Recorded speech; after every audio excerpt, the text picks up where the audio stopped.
Assalamualaikum warahmatullahi wabarakatuh. Kami dari kelompok 5 yang beranggotakan saya sendiri, Panji Aribowo. Saya Norman Afadani. Saya Ramandani Jatinugroho. Saya Permata Muhammad Bintang. Saya Ramadhani Lukmanul Hakim. Nah, untuk di sini dari soal simulasi kasus nomor 5, audit efisiensi dan dugaan korupsi subsidi layanan BRT daerah. Nah, untuk konteks kasusnya itu yaitu pemerintah kota melalui Dinas Perhubungan pengoperasian program bus rapid transit atau BRT Trans Jalan Bersama untuk meningkatkan mobilitas masyarakat perkotaan. Agar tarif tetap terjangkau, pemerintah menyalurkan subsidi kepada operasional sebesar 6.000 per kilometer per bus. Nah, berdasarkan laporan BOK dari operator yang ditunjukkan yaitu PT Trans Metro Nusantara. Namun, setelah dilakukan audit oleh Inspektorat Kota, ditemukan adanya ketidaksesuaian antara laporan biaya operasional dan kondisi lapangan, terutama pada biaya bahan bakar, perawatan, serta tingkat terisian penumpang. Nah, untuk kasusnya sendiri yaitu taruna dari Prodi TRO PKTJ ditugaskan untuk melakukan simulasi perhitungan ulang BOK aktual potensi kerugian subsidi serta menilai dampak penyimpangan terhadap pelayanan publik.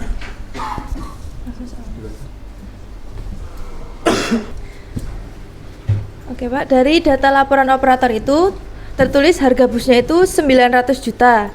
Di data realnya 900 juta. Untuk konsumsi BBM-nya itu 1/2,5 km. Untuk data realnya itu 1/3,2 km. Untuk servis dan perawatannya itu sekitar 30 juta per tahun. Untuk data realnya itu 22 juta per tahun. Untuk pajak dan asuransi, di data laporan itu tertulis 12 juta per tahun. Di data realnya tertulis 10 juta per tahun. Untuk gaji sopir dan petugas piket, untuk di data laporan itu 9.500.000 per bulan dan di data realnya itu 8.500.000. Untuk jarak tempuh rata-rata di data laporan itu ada 4.000 km per bulan, tapi di data real itu tertulis 4.000 km per bulan juga. Keterisian rata-rata penumpang di data laporan 60% dari 40 seat, di data real itu hanya 45% dari 40 seat. Untuk margin laba yang dilaporkan di data laporan itu 20%, lalu di data real itu 10%. Dari Taruna TRO yaitu untuk yang pertama hitung BOK versi laporan dan versi real dalam bentuk biaya per kilometer, biaya per trip, dan biaya per seat atau trip. Yang kedua yaitu hitung tarif ideal per penumpang atau trip berdasarkan data real dengan margin wajar 10%. Yang ketiga, bandingkan selisih antara subsidi yang harusnya diterima dan subsidi yang harus diklaim. Yang keempat, asumsikan operator mengoperasikan 15 unit bus, tentukan kerugian subsidi per bulan dan per tahun. Yang kelima, buat analisis dampak penyimpangan subsidi terhadap yang A, kualitas dan frekuensi layanan BRT, B, kepuasan dan kepercayaan masyarakat pengguna, dan yang C, efektivitas kebijakan transportasi berkelanjutan pemerintah daerah. Yang keenam, sajikan rekomendasi perbaikan sistem pelaporan dan pengawasan BOK agar subsidi tepat sasaran. Kemudian cara memperhitungkan BOK-nya. Untuk versi laporan itu sendiri, komponennya yaitu harga bus dengan nilai harga 900 juta. Untuk konsumsinya antara 1/2,5 km. Untuk servis dan perawatan total 1 tahun, per tahunnya itu 30 juta, untuk per bulannya yaitu 2,5 juta. Kemudian untuk pajak dan asuransi, pajak asuransinya itu per tahun yaitu 12 juta, untuk per bulannya 1 juta. Kemudian gaji sopir dan petugas piketnya, untuk gaji sopir dan petugas piket yaitu kisaran 1 tahun 114 juta, untuk per bulannya per orangnya 9,5 juta. Untuk jarak tempuh rata-rata yaitu per tahun 48.000 kilo. ke kisaran per bulannya yaitu per 4.000. Keterisian rata-rata penumpang 60% dari 40 seat, yaitu keterisian penumpang 24. Kemudian margin laba yang dilaporkan untuk laporannya 20%. Kemudian residunya 150 juta nilainya. Bahan per tahunnya sama 150 juta. Umur ekonomis kendaraannya yaitu 10 tahun. Untuk harga BBM-nya 13.000 per liter.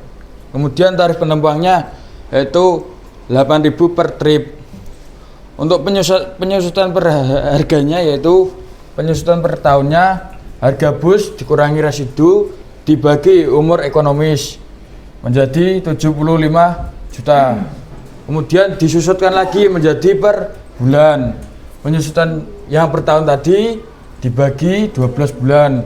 Kemudian hasilnya 6.250.000. Kemudian untuk BBM-nya liter per tahun. BBM jarak tempuh per tahun dibagi BBM per liter atau per kilometer. Hasilnya jika dikalikan 19.000. Kemudian biaya per kilometernya, biaya BBM tahunannya dibagi jarak tempuh per kilometer atau per tahun. Hasilnya 5.200. Untuk BBM per bulan atau per tahunnya, jarak tempuh per bulan dikali konsumsi liter atau per kilometer dikali harga BBM. Hasilnya 249.600. Kemudian total biaya per tahun dan per bulan penyusutan per tahunnya ditambah BBM per tahun, kemudian tambah servis, pajak, asuransi, dan gaji driver. Total semuanya menjadi 480.600.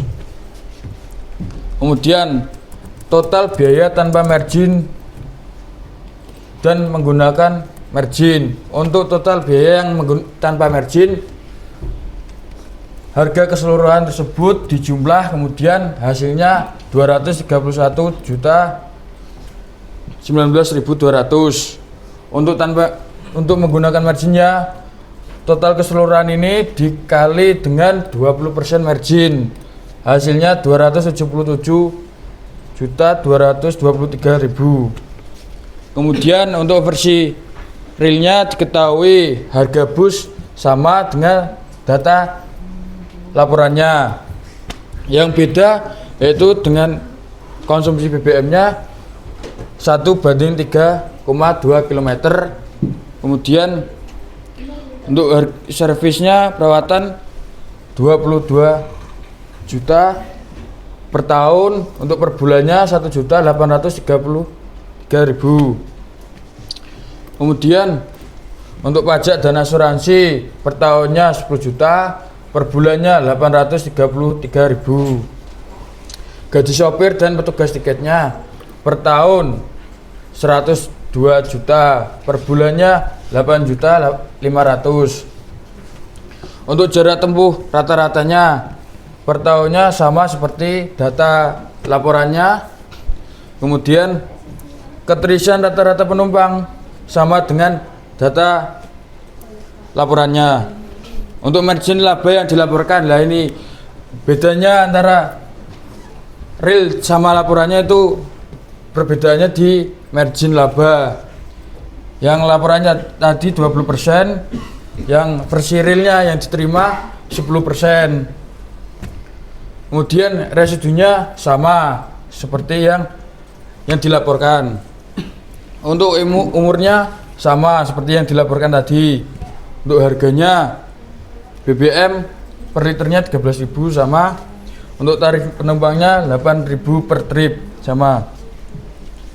Untuk penyusutannya sendiri, harga per tahunnya, harga bus kurangi residu bagi umur ekonomis, hasilnya 75 juta. Untuk penyusutan per bulannya, penyusutan per tahun dibagi 12 bulan, hasilnya 6.250.000. Kemudian BBM liter per tahun, BBM-nya jarak tempuh per tahun dikali BBM per liter atau per kilometer, hasilnya 15.000. Untuk BBM per bulan atau per tahun, jarak tempuh per bulan dikali konsumsi liter per kilometer dikali harga BBM, totalnya 195 juta. Kemudian untuk biaya per kilometer, biaya BBM per tahun dibagi jarak tempuh per kilometer, hasilnya 4.000. Kemudian total biaya per tahun dan per bulan, penyusutan per tahun ditambah BBM per tahun ditambah servis, pajak, asuransi, gaji, dan driver, totalnya 33.666.000. Kemudian total biaya yang menggunakan tanpa menggunakan margin, total keseluruhan tadi dijumlah semua. Kemudian hasil dari total keseluruhan 187.000 juta 15.000. Kemudian dikalikan menggunakan margin yang real dikali dengan 20% margin, total hasil 224.418.000. Selanjutnya ada selisih antara subsidi yang seharusnya diterima dan subsidi yang diklaim. Nah, di sini ada kebijakan klaim subsidi. Itu operator menerima 6.000 per kilometer dari bus atau klaim. Nah, rumus untuk menghitung subsidi itu ada pendapatan per kilometer, ada tarif per penumpang dikali penumpang terisi per trip, dibagi panjang trip. Kemudian di sini saya akan mengambil contoh untuk L sama dengan 5, 10 dan 20 km menggunakan tarif Rp8.000 dan okupansi real 18 penumpang. Nah, ada perhitungan cepatnya yaitu pendapatan per kilometer sama dengan 8.000 dikali 18 per L sama dengan 144.000 per L. Nah, L-nya itu misal ada L yang 5. Nah, pendapatan per kilometernya itu ada 144.000 dibagi 5 sama dengan 28.800. POK realnya itu ada 9.258.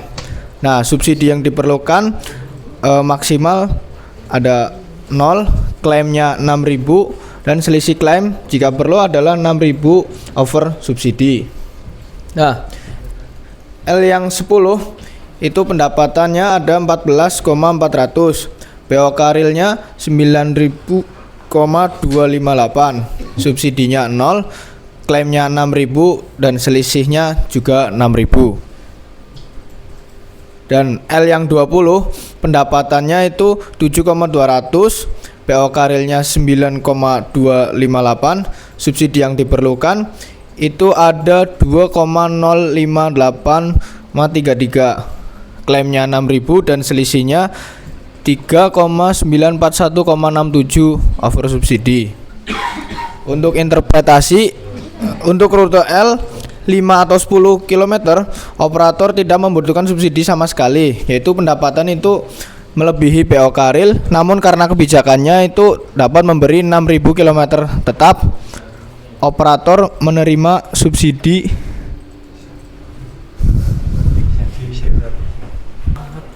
Nah, kita lanjut. Itu tadi operator menerima subsidi lebih dari yang diperlukan. Artinya itu jika pemerintah membayar lebih untuk rute panjangnya ada 20 km, ada kebutuhan subsidi yaitu sebesar 2,058 per kilometer. Tetapi klaimnya semisal 6.000 tetap melebihi kebutuhan atau masih menjadi over subsidi. Yang di bawahnya itu ada kerugian subsidi jika operator mengoperasikan 15 unit bus. Nah, gunakan kasus standar misal L-nya adalah 10 km sebagai baseline biasa rute perkotaan. Ya. Di sini semisal over subsidi per kilometer per bus ada klaim dibutuhkannya 6.000 dan over subsidi per bus per bulannya klaim kali jarak operasi sama dengan 24 juta. Untuk 15 bus per bulan, over subsidinya per bulan dikali 15 bus berarti ada 360 juta. Nah, untuk per tahunnya itu ada hasil dari per busnya itu dikali 12 bulan sama dengan 4.320 juta. Jika rute panjang L sama dengan 20 km, over subsidi per kilometer per busnya sama dengan 6.000 dikurangi 2.058,33 sama dengan 3.941,67 per kilometer. Ya, ada per busnya yaitu per bulan itu ada 3.941,67 per kilometer yang tadi disebutkan dikali jarak tempuh rata-rata yaitu sama dengan 15.766.667 per bulan. Nah, ada untuk 15 busnya itu yang tadi 15.766.667 per bulan dikali 15 bus yang sudah tertera. Hasilnya adalah 236.500.000 per bulan. Sedangkan per tahunnya itu tinggal dikalikan saja 12 bulan sama dengan 2.838 juta per tahun.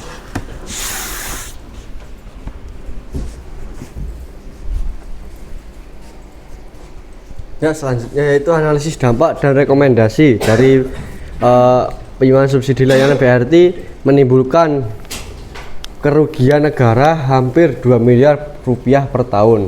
Yang kedua, ketidaksesuaian laporan biaya BBM, gaji, dan perawatan menyebabkan dana subsidi tidak tepat sasaran, sementara efektivitas layanan publik justru tidak meningkat. Yang ketiga yaitu akibatnya operator memiliki insentif untuk mempertahankan efisiensi agar terus memperoleh subsidi lebih besar. Yang keempat, dari sisi layanan, potensi penyimpangan ini menurunkan kualitas dan frekuensi perjalanan karena anggaran tidak sepenuhnya digunakan untuk operasional bus. Yang keempat, 5, penumpang dapat mengalami penurunan kenyamanan, waktu tunggu lebih lama, dan penurunan kepercayaan terhadap sistem BRT. Yang keenam, dalam jangka panjang, hal ini melemahkan kebijakan transportasi berkelanjutan karena masyarakat kembali memilih kendaraan pribadi. Yang ketujuh, secara sosial, ketidaktransparan ini menciptakan persepsi negatif terhadap tata kelola subsidi pemerintah daerah. Yang terakhir yaitu oleh karena itu audit kinerja dan transparansi data operasional harus menjadi prioritas untuk menjaga akuntabilitas publik dan keadilan distribusi anggaran transportasi.